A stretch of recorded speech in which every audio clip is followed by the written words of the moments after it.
인천 중구 용류동에 한 작은 마을이 있습니다.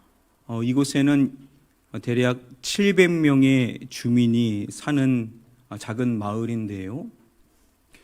그런데 이 마을이 뉴스에 나왔었던 적이 있습니다. 그 마을로 들어가는 입구에 수많은 차들이 질비하여서 교통 혼란이 일어나는 모습이었습니다. 마을 외곽에 있는 주차장, 그곳에도요, 차들이 계속해서 주차를 하려고 쭉 늘어져 있는 모습이었습니다.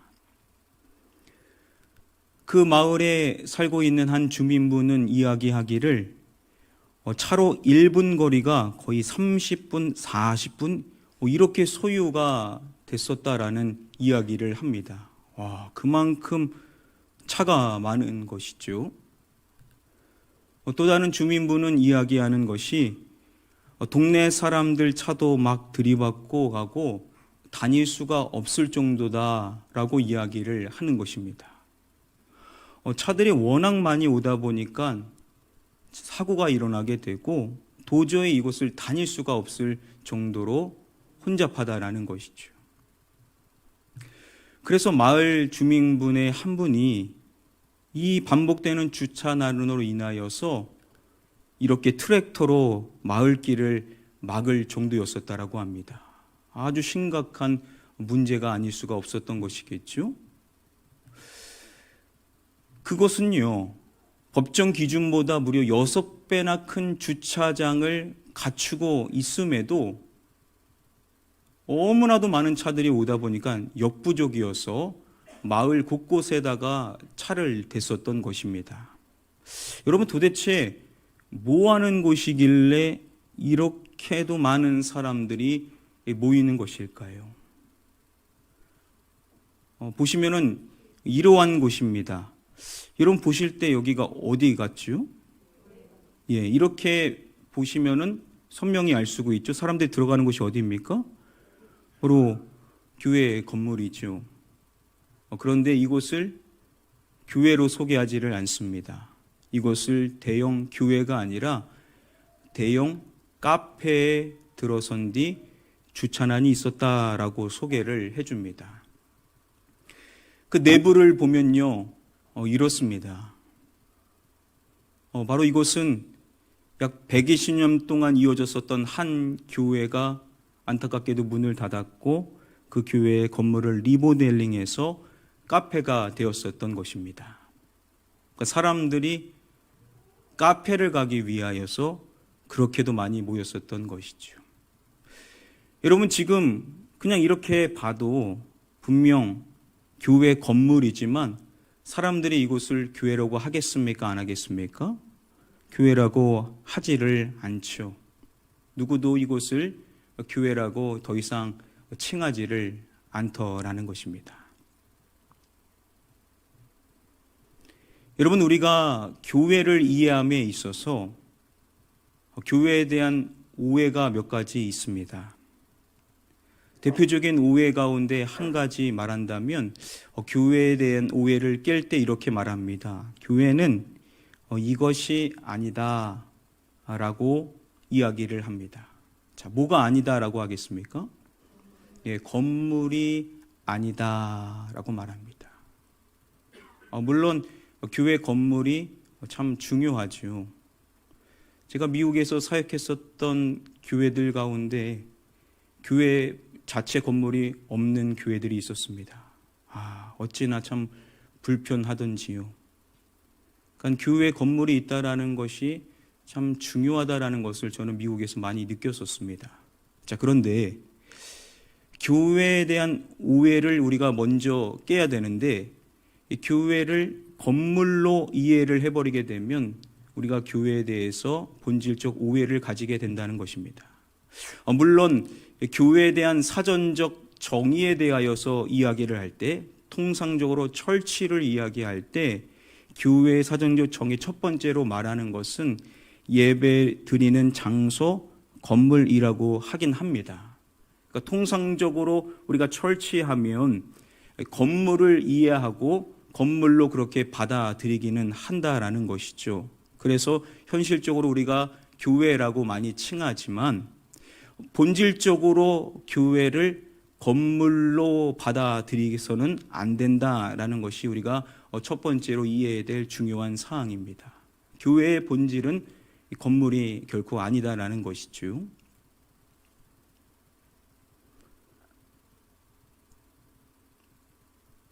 사도행전의 말씀을 보면 스데반이 말씀을 전하다가 갈등이 생기게 되는 내용이 있습니다. 결국 유대인들로 인하여서 공에 잡혀가게 되었고 여러 가지 거짓 증인으로 인하여서 힐문을 당하게 됩니다. 그때 이제 스데반이 긴 설교를 하게 됩니다. 그때 무엇부터 이야기를 하냐면 믿음의 조상이라고 칭해지는 아브라함의 이야기에서부터 우리가 아는 이제 구약의 이야기를 쭉 스토리로 말하죠. 간략간략하게 이야기를 하다가 스데반이 한 아이가 태어난 이야기서부터 이 인물에 대하여서 좀 더 긴 분량으로 이야기를 합니다. 여러분, 그 인물이 누구겠습니까? 바로 모세를 이야기할 때 스데반이 앞선 이야기보다 더 길게 이야기합니다. 자, 모세를 하나님이 지도자로 세우셔서 이스라엘 백성들이 애굽에서 나와 홍해를 지나서 이제 가나안 땅으로 가는 그 광야의 여정이 나오게 되죠. 이 이야기를 할 때 스데반이 이렇게 말합니다. 우리 함께 다음의 말씀을 한 목소리로 읽어보겠습니다. 시작. 시내 산에서 말하던 그 천사와 우리 조상들과 함께 광야 교회에 있었고 또 살아있는 말씀을 받아 우리에게 주던 자가 이 사람이라. 마지막에 말하고 있는 이 사람이라, 바로 이 사람이 모세에 대한 이야기입니다. 자, 모세에 대한 이야기를 할 때 모세가 있었다라는 이야기를 합니다. 지금 이 말씀에서 그냥 이렇게 말한다면 자연스러울 것입니다. 광야에 있었고 라고 이야기된다면 우리가 그냥 자연스럽게 읽고 넘어갈 수가 있겠죠. 그런데 말씀을 보면 그냥 이렇게 말하고 있지를 않습니다. 스데반은 뭐라고 말하냐면 광야 여기에 있었고 라고 말씀하고 있습니다. 광야 무엇이라고 하죠? 바로 교회를 이야기합니다. 광야 교회라고 칭하더라는 것이죠. 여러분, 당시 그 광야에 건물이 있었습니까, 여러분? 당연히 건물다운 건물을 우리가 생각해 볼 수가 없겠죠. 교회가 건물이었다라고 한다면 어떻게 광야 교회를 말할 수가 있겠습니까? 교회는 결코 건물로 본질상 이해할 수가 없다라는 것이죠. 여기서 이 광야 교회를 칭할 때 한 가지의 번역은 철치라고 번역을 하지만 대부분의 영어 번역은 뭐라고 칭하냐면 congregation이라고 말합니다. congregation, 바로 회중을 말하는 것이죠. 회중, 모인 그 무리, 많은 무리들이 바로 교회라고 이야기를 하는 것입니다. 자, 그래서 교회는 건물이 아니라 이것이다 라는 명제가 나오게 되는 것이죠. 교회는 건물이 아니라 사람이다 라고 말합니다. 한번 따라해 볼까요? 교회는 건물이 아니라 사람이다. 교회는 뭐냐? 건물, 형태를 가지고 있는 그 장소를 말하는 것이 아니라 바로 사람이 뭐라고요?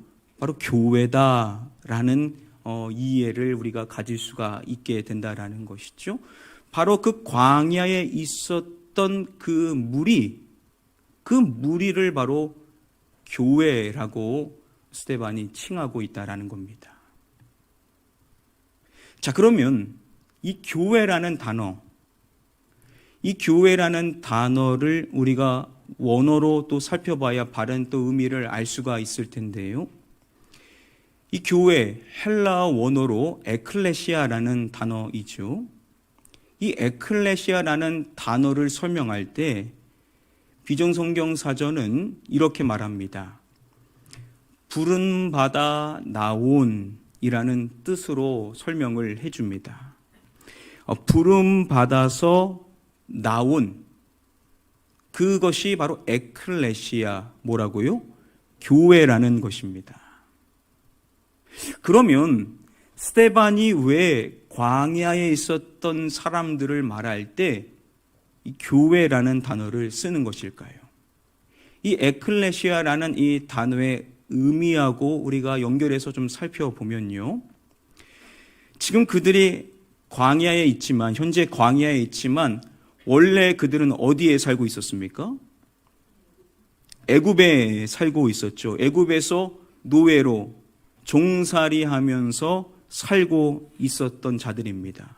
자, 그런데 그들이 애굽에서 나오게 된 것이죠. 이걸 우리가 뭐라고 칭합니까? 우리 출애굽이라고 하죠.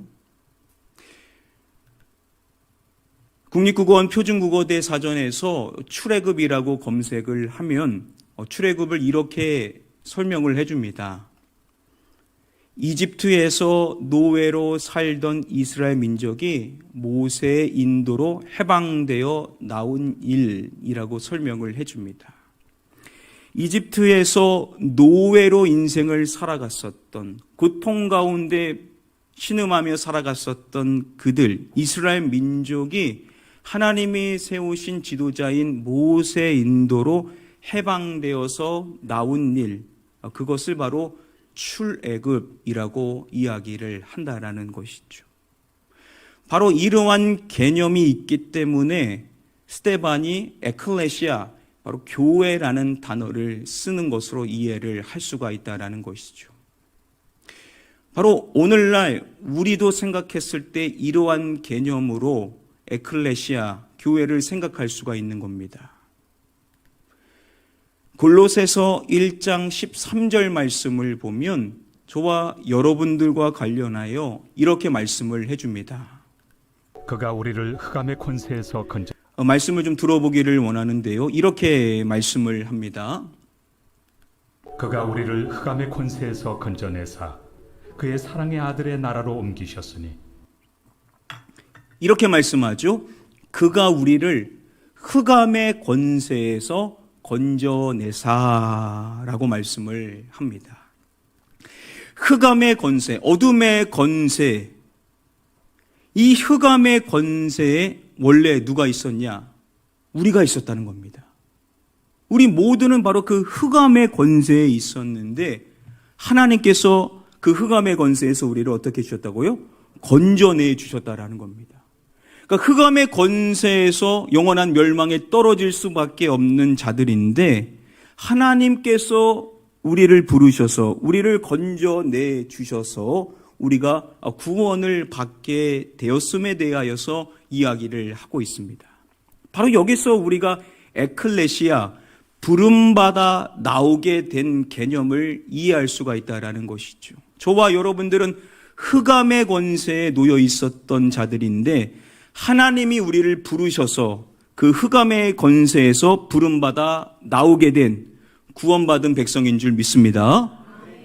자, 우리가 그렇다라는 겁니다. 우리가 흑암의 권세에서 부름받아 나오게 되었다라는 것이죠. 해방되어지게 되었다라는 겁니다. 그래서 이러한 명제가 나올 수가 있게 되는 것입니다.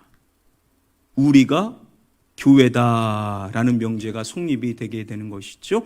한번 따라해 보겠습니다. 우리가 교회다. 우리가 교회다. 여러분, 우리가 교회인 줄 믿습니다. 저와 여러분들이 바로 교회인 것이죠.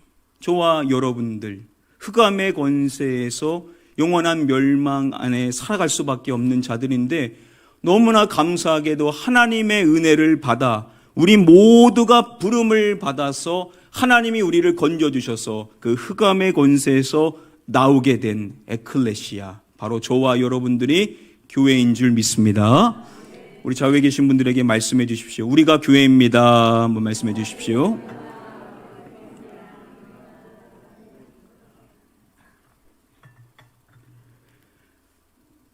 고린도전서 말씀, 이 고린도전서의 말씀은 참 어떻게 보면 세상 사람들보다 더 부끄러운 모습의 믿는 사람들의 이야기가 나옵니다.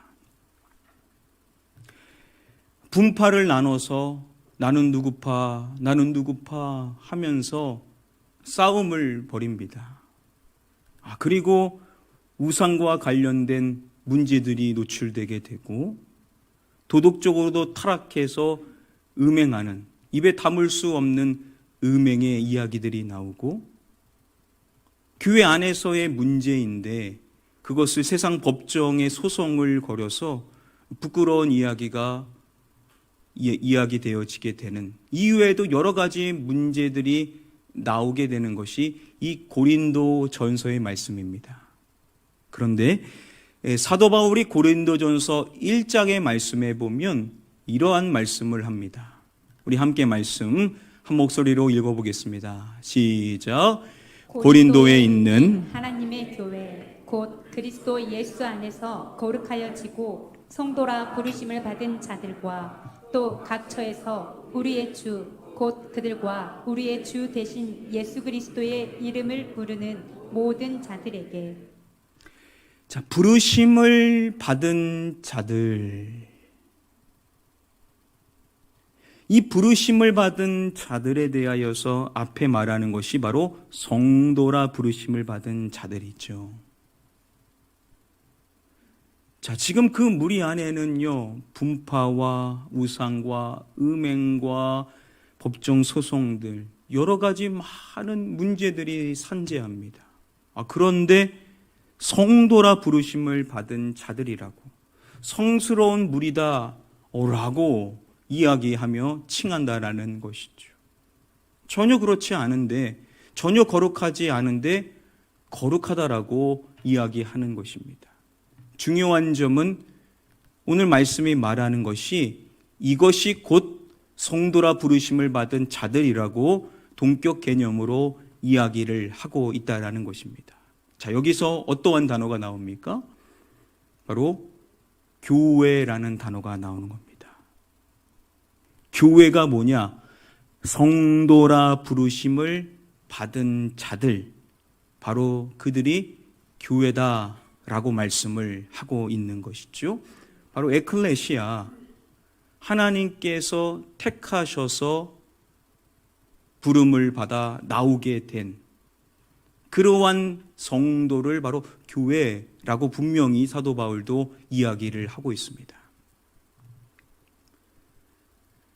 우리가 앞서서 살펴본 사도행전 7장에서 이 광야 교회를 이야기할 때 지금 여기에 나와 있는 사파 이미지를 보면 당시 이스라엘 백성들이 무엇을 하고 있는지 이것을 그리고 있습니다. 바로 이스라엘 백성들이 우상 숭배를 하고 있는 모습을 그리고 있다라는 것이죠. 교회인데 전혀 교회답지 않은, 거룩하지 않은 사람들을 에클레시아, 교회라는 용어로 소개를 하고 있다라는 것이죠. 여러분, 그렇습니다. 성도라 부르심을 받은 무리, 바로 저와 여러분들 있죠. 그런데 여러분, 우리라고 문제가 없습니까? 우리도 얼마나 많은 문제들이 있습니까? 그래서 많은 이야기들이 나오게 될 수밖에 없죠. 여러 가지 비판하는 이야기들이 나오게 되는 것이 자연스러운 모습입니다. 그런데 그러한 성도라 부르심을 받은 저와 여러분들을 뭐라고 칭한다라고요? 교회라고 칭한다라는 겁니다. 교회라는 것이요, 도덕적으로, 윤리적으로 다른 사람들보다 나은 그러한 사람들을 선별해가지고 너희 모여봐 한 것이 아니죠. 자격 없는 죄인인, 늘 싸우고 거짓을 말하고 욕심으로 인생을 살아가면서 내 의를 주장하는 그러한 사람들임에도 불구하고 하나님께서 우리를 은혜로 부르셔서 예수 그리스도의 보혈로 우리를 거룩하게 하게 해주셔서 저와 여러분들을 성도, 에클레시아, 교회로 칭해 주신 줄 믿습니다. 이게 은혜죠. 이게 얼마나 감사한 일입니까? 우리는 전혀 거룩하지 않은데 하나님은 우리를 성도라고 우리를 교회로 바라봐 주시는 이 하나님의 은혜가 있기 때문에 우리는 어떻게든 하나님의 영광을 가리지 않으려고 또 부단히 노력하는 모습이 자연스럽게 나오게 되는 것입니다. 그러나 여전히 우리는 부족하고 문제가 많지만 그럼에도 우리를 교회로 칭해 주신다라는 사실을 믿으시기 바랍니다. 자, 그렇다면 여러분, 이 교회는요, 어떠한 공동체냐? 물론 여러 가지를 생각할 수 있을 것입니다. 여러 가지를 우리가 말하는 것이 마땅하지만 한 가지만 좀 주목해서 살펴보기를 원합니다. 같은 말씀인 고린도전서 11장 18절 말씀을 보면요, 너희가 교회에 모일 때에 라는 말씀이 있습니다. 자, 그래서 이 교회라는 이 단어, 세번역 성경으로 보면 이 교회라는 단어에 각주가 달려 있습니다. 그때 교회를 뭐라고 칭하냐 하면 회중인데 이것 회중이라고 각주를 달아놓고 있습니다. 무엇 회중이라고 말할까요?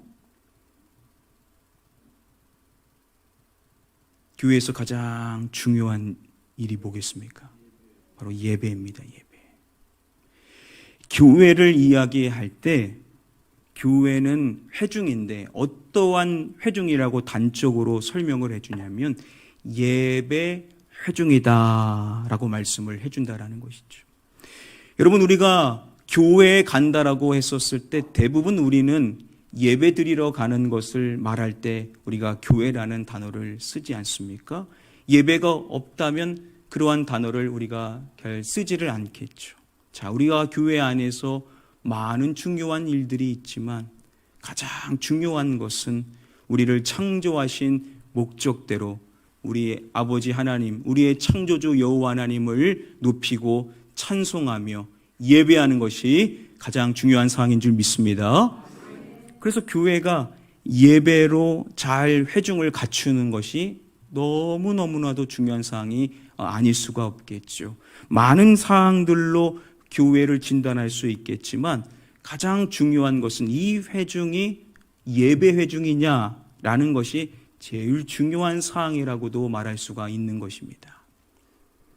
여러분, 우리가 교회를 이해할 때 교회를 그룹으로 이해를 할 수 있다고 했습니다. 교회는 두 가지 그룹이 있다고 했었는데 한 그룹이 뭐냐? 바로 대그룹이라는 것이라고 했었죠. 바로 지금 이것을 우리가 대그룹이라고 합니다. 우리가 다 같이 모이게 되는 이것을 대그룹이라고 칭할 수가 있죠. 그래서 우리가 대그룹으로 주일 낮 예배를 드리고 또 주일 오후 예배를 드리고 또 이 수요 저녁 예배로 우리가 대그룹으로 예배를 드리게 됩니다. 자, 이 예배가 참 중요한데, 자, 그런데 교회는 대그룹만 있는 것이 아니라 또 어떠한 그룹이 있습니까? 바로 소그룹이 또 있죠. 우리가 대그룹으로 다 같이 모여서 이렇게 예배를 드리지만 이 예배로 끝나는 것이 아니라 우리가 소그룹으로 또 모이게 된다라는 것인데요. 자, 우리가 매주마다 소그룹으로 모이는 그 공동체를 우리는 뭐라고 칭합니까? 바로 순이라고 우리가 칭하고 있죠. 우리 가나안 교회는 순이라는 모임의 이름으로 공동체를 구성해 가고 있습니다. 현재 우리 가나안 교회는 31개의 순이 있습니다. 제가 사진을 다 넣었으면 좋겠지만 그렇게 하지는 못했습니다. 들어가지 못한 순들한테는 죄송하고요. 몇 가지만 넣어야 되다 보니까 그림상 이렇게 순모임하고 있는 이미지를 사진을 넣었습니다. 자, 이렇게 여러분들이 모임을 갖게 되는데 성경이 말하는 것이 뭐냐면 바로 여러분들 부름을 받아서 하나님께서 건져주셔서 모이게 된 이 회중, 여러분들이 결국 뭐라고요? 바로 교회라는 겁니다, 여러분. 그러니까 여러분들이 모이는 그 순이 교회 안에 있는 소위 작은 교회다라고 칭할 수 있게 되는 이유가 여기에 있는 것이죠.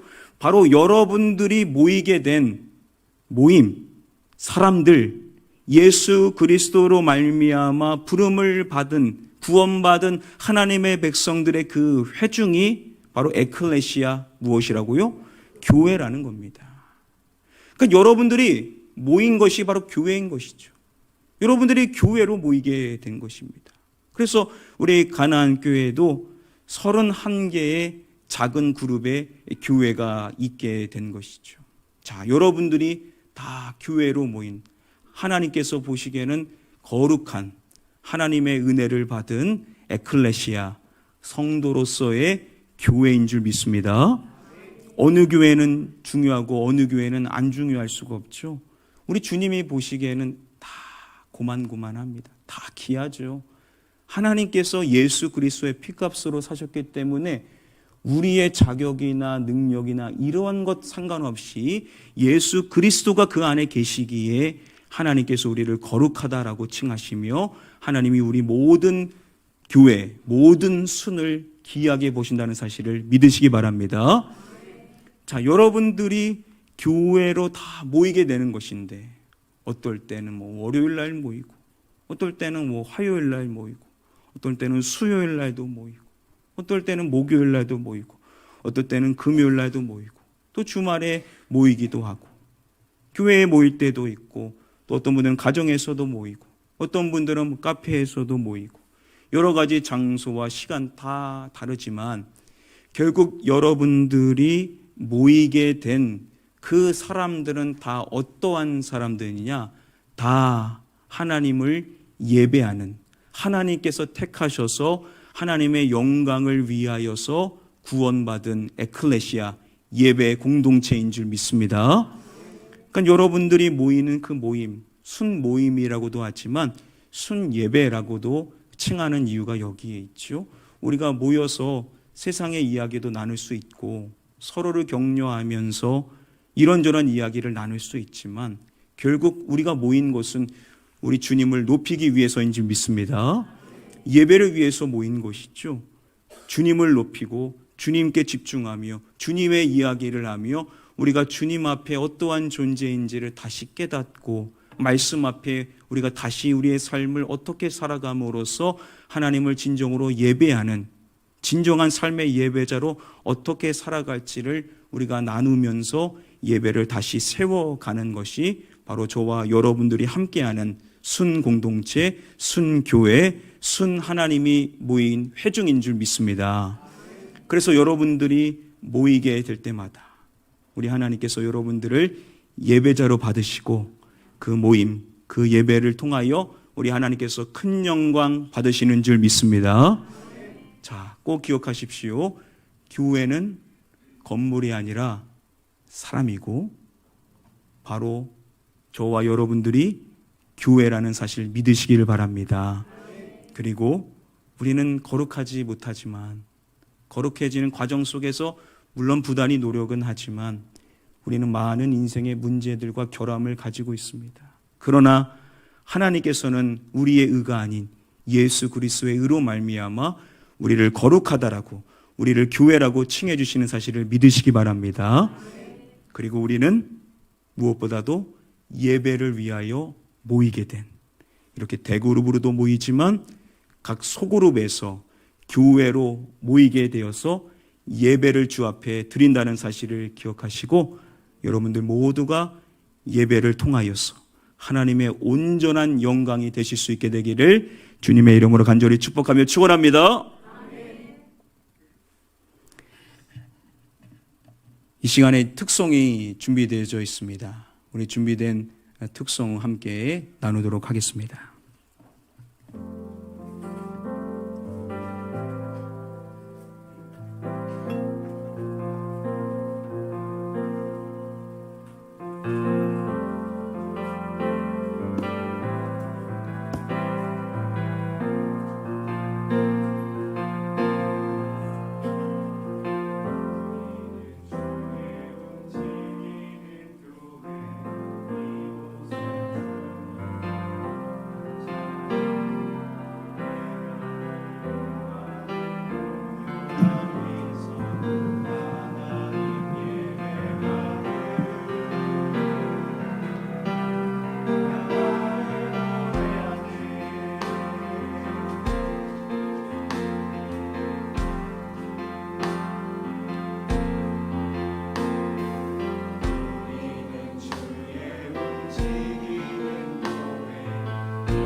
함께 고백하겠습니다. 우리는 주의 움직이는 교회, 이곳은 주님을 위한 자리. 내가 기도하는 모든 땅 위에서 하나님 예배받을 그날을 고대하네. 아멘. 그 자리에 있어 주시고 같이 한번 기도하겠습니다.